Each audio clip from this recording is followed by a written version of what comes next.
Anytime.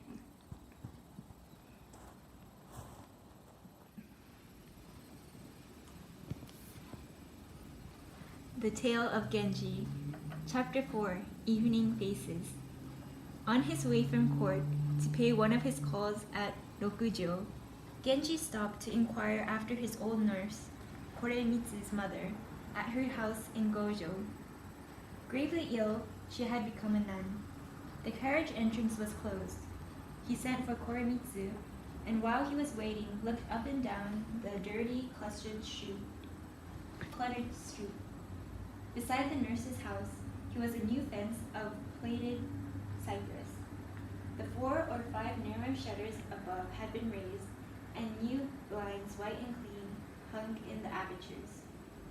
He caught outlines of pretty foreheads beyond. He would have judged, as they moved about, that they belonged to rather tall women. What sort of women might they be? His carriage was simple and unadorned, and he had no outrunners. Quite certain that he would not be recognized, he leaned out for a closer look. The hanging gate, of something like trellis work, was propped on a pole, and he could see that the house was tiny and flimsy. He felt a little sorry for the occupants of such a place, and then asked himself who in this world would have more than a temporary shelter. A hut, a jeweled pavilion, they were the same. A pleasantly green vine was climbing a board wall. The white flowers, he thought, had a rather self-satisfied look about them. I needs must ask the lady far off yonder, he said, as if to himself. An attendant came up, bowing deeply.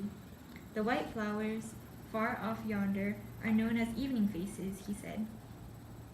A very human sort of name, and what a shabby place they have picked to bloom in. It was as the man said.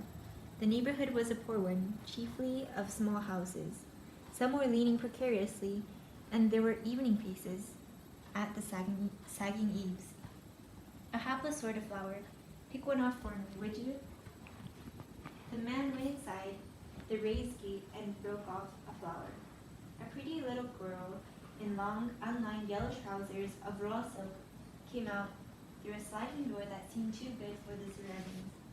Beckoning to the man, she handed him a heavily scented white fan. Put it on this. It isn't much of a fan, but then it isn't much of a flower either. Koremitsu, coming out of the gate, passed it on to Genji.